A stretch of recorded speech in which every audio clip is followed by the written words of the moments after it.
Supply and demand. Price theory, the concept that prices don't just happen but are the result of considered formulation, is at the core of microeconomics. But you may ask, how are prices set? How do price, cost, and value all interact in this glorious economic universe of ours? Demand is the willingness and ability to buy goods and services at a set price at a specific time. Again, key distinctions: willingness and ability, set price, specific time. Willingness and ability are vital. I am very willing to buy my new Harley Davidson, but on my teacher's salary, I'll be lucky if I can afford a Vespa. So while I am willing to buy, I am not able to buy, so I do not work into this equation. Everything has a price, and price and value are not interchangeable concepts. If my new Harley has a price of $28,000, but it's only worth $9,000 to me to get a new two-wheeler, the set price is too high. But when price and perceived value align, that is when I get loud pipes. Assuming, ceteris paribus, that I have the means and desire to buy my new Harley due to my unexpected Christmas bonus, the specific time kicks in. Now, I am unwilling to ride in the dead of winter, so I am able but unwilling to buy a Harley in January. However, come April, when a young man's fancy turns to thoughts of the open road, well, that's a whole nother story. So how do we determine demand? In the economist model, it is set by a demand schedule. This is a marginal listing of possible units purchased and prices paid. Now, marginal means one additional unit of goods or services. Think of it this way. I own a donut shop. It's called Torgnuts, and my donuts are good. What I need to know in order to figure out how to price my donuts is how many people are willing and able to buy donuts if they cost $4 each. How about $3.50? I work down in 25-cent increments and I get a rough estimation of people's willingness and ability to buy donuts at a set price at a specific time. What this does is it leads me to what's called a demand curve. The demand curve shows me how my donuts, the quantity of donuts on the bottom, will compare with the number of donuts, the price of donuts, up on the side. This brings us to the law of demand. The higher the price something is, the less demand there is for it. The lower the price there is, the greater the demand for it. Now, this is what's known as an inverse relationship.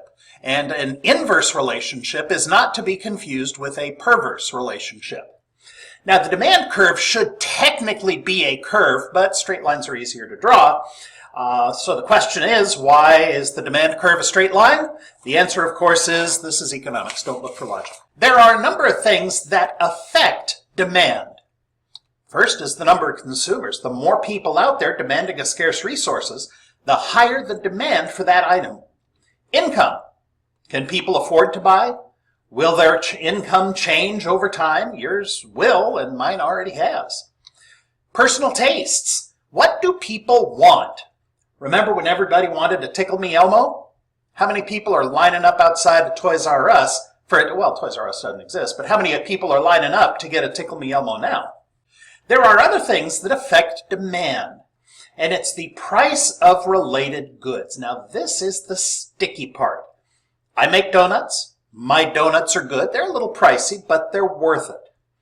Now, somebody decides to go into the cupcake business. You don't need my donuts. You can buy a cupcake. So you can substitute my donuts for a cupcake. If the perception is that a cupcake is a better deal than the donut, the demand for the donut will drop. So what I've got to do? Donut cupcakes. There are also complementary items.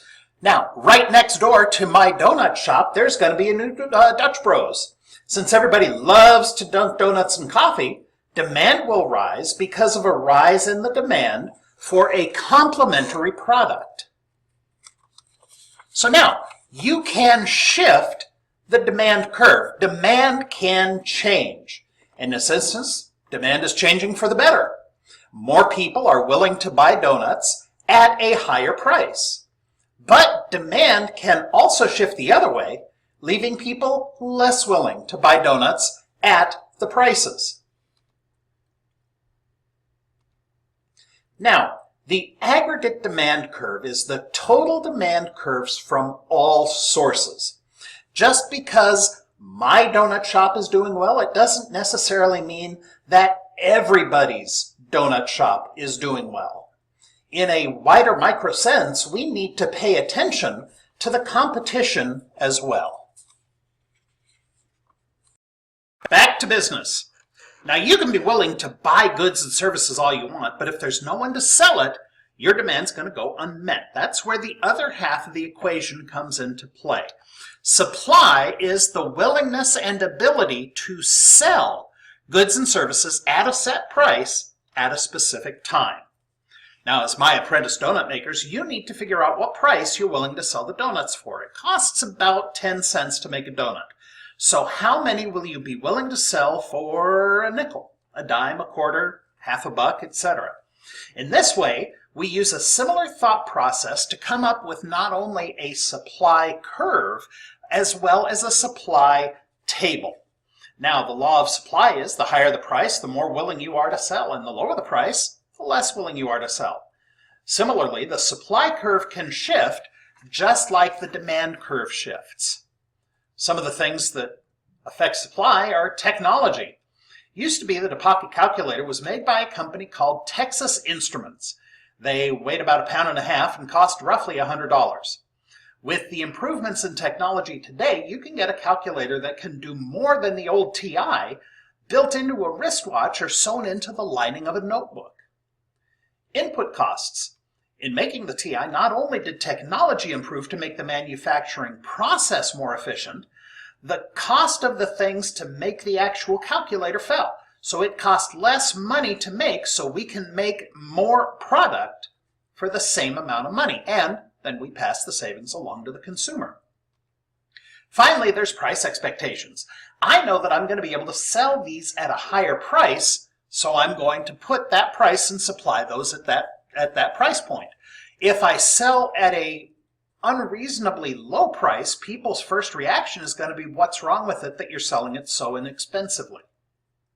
So now let's pause for distinctions. We already know there's a difference between price, cost, and value, but let's dig a little deeper. Cost is what you have to give up in order to produce goods and services. It's what does it take to make a thing. Price is what you have to give up in order to obtain goods and services. What would it take for you to buy it? And then value is what you determine the worth of the goods and services to be. What would you sell that for? Back in '91, the Hallmark company decided to start selling Star Trek ornaments. The first one they sold was the Starship Enterprise. You press a button on the saucer section, and the lights lit up, and Spock wished you happy holidays. It cost about $1.50 to make.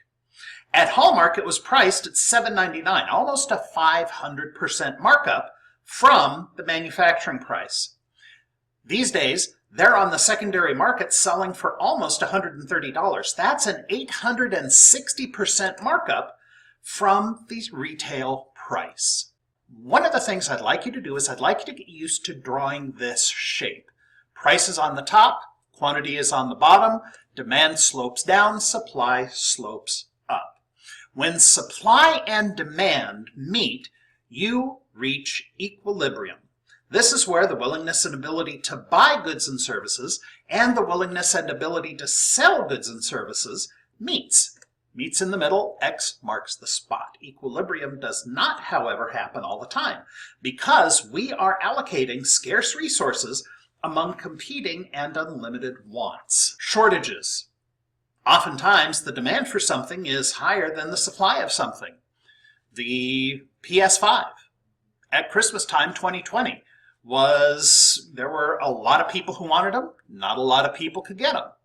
During the Rona outbreak, toilet paper, hand sanitizer, all of those things were in high demand, but the suppliers could not keep up with the demand. When the demand is higher than the quantity supplied at a specific price, you are going to get a shortage. During the Rona crisis, we also had other shortages because there were more wanted than were able to be supplied.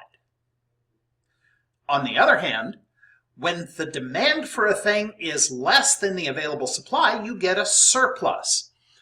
Back in 2008, there was no demand for a gas hog SUV when prices for gasoline were hovering around $4.50 a gallon. So you get what we have here. You get parking lots full of SUVs that were made, but that nobody's going to buy because nobody wants to spend $100 filling their SUV up. In Medford, there were dealerships that were reducing the prices of SUVs and big trucks by nearly half of their sticker price just to move them off of the lot. When you have more of a thing at a certain price than is demanded, you will get a surplus. So who decides? Well, it all depends on who you ask. In the 1700s, there was an economist named Adam Smith. Smith put forth the concept of the invisible hand that regulates the market. Smith said that the willingness to buy and the willingness to sell would be all it took to determine equilibrium prices of goods and services. There didn't need to be any intervention by any centralized organization in order for this to work. However, during the Great Depression, the invisible hand took a vacation. The global economy went into the dumpster and the United States suffered for it. Come the 1930s, an economist named John Maynard Keynes came up with the concept that government action needed to give the invisible hand direction. Now, we're going to get into Smith and Keynes later, but know that government often puts its finger in the economic pie, especially in the determination of price. When the government, and it's always the government, sets the price above equilibrium, they have established a price floor. This is the price below which goods and services cannot be bought, even though the invisible hand would set the price at lower than the price floor. Farmers are protected in this way by governments setting minimum prices for purchases of farm goods. This guarantees the farmer a predetermined income from the sale of those goods regardless of supply and demand. Price floors lead to surplus goods. On the other hand, when government decides that the price of something should be below the equilibrium of price, you get a shortage. Think of rent-controlled apartments. If you have a rent-controlled apartment, the market price of that apartment would rise a lot higher than what the rent control price would allow. So, when you have a price floor, you have a surplus. When you have a price ceiling, you have a shortage. Easiest way to remember this is to flip the house. The ceiling is on the bottom, the floor is on the top. Elasticity. Now this is a bit of a heavy concept and it involves some math, so we're going to slow this one down considerably. Don't worry, we have a kitten. In supply and demand, we usually draw the curves as an X, mostly for convenience. But a lot of times the supply and demand curves are not at a perfect 90-degree angle. The willingness to buy and the willingness to sell can be changed by many factors. Elasticity is basically how supply affects demand, how demand affects supply, and a measure of responsiveness within the price structure. Now, there's a scary sounding term that you need to know, and it's price elasticity of demand. It also has something of a scary sounding definition combined with a scary looking formula, but basically it means that when there's a change in price, there's going to be a change in demand, which we already knew, and if you figure out what the percentage change in price is and set it side by side with the percentage change in demand, you can figure out whether an item has an elasticity of demand. So I sell donuts. I raise the price of my donuts 10%, so in this example, the percent change would be 10. And because of this, the sales of donuts dropped 15%, so the change in sales would be 15. The way that you can tell whether an item has price elasticity is whether, after you do the math, the number is greater than or less than the number 1. Now, because we are doing short division, at this particular point, we don't care about negative and positive. Elasticity of demand is when a change in price has a great effect over the quantity of demand. So, the elasticity of demand, the change in quantity demanded divided by the change in price. I changed my price on the bottom 10%, and my sales, the demand, dropped 15%. So I find that after I do the math, my number is greater than 1. That means that this product is elastic. Donuts are very responsive to changes in price. They're a luxury item. The demand curve for luxury items, for elastic items, would be more flat. The greater the flatness, the greater the elasticity of an item. So when you see that there's a very small increase in price and a very substantial decrease in quantity demanded, you'll know that that item is a very elastic item. These are luxury items, cruises and cars and stuff like that. Now, it can work the other way too. If I lower my prices a little bit, I can predict that I'm going to sell a whole lot more product. Inelasticity of demand is when the change in price has little or no effect on the quantity demanded.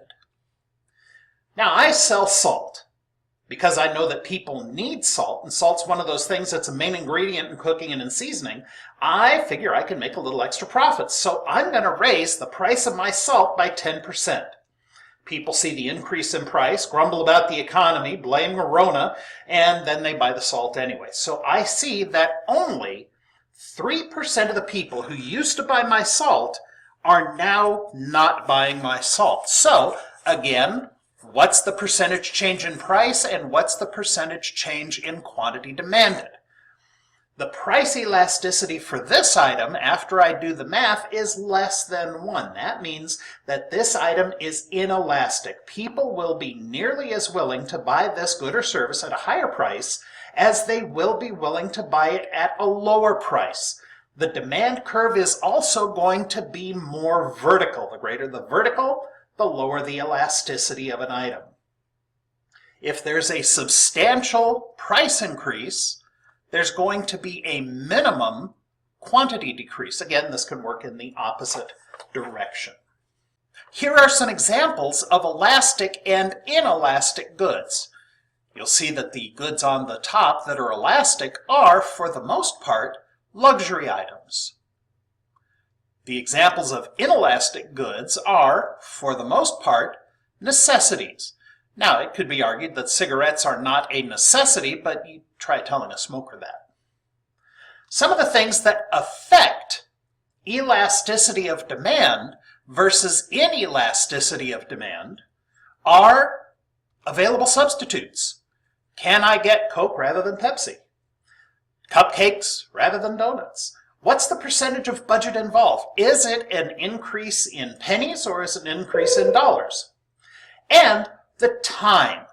What's my time frame to learn about this product, avoid impulse buying?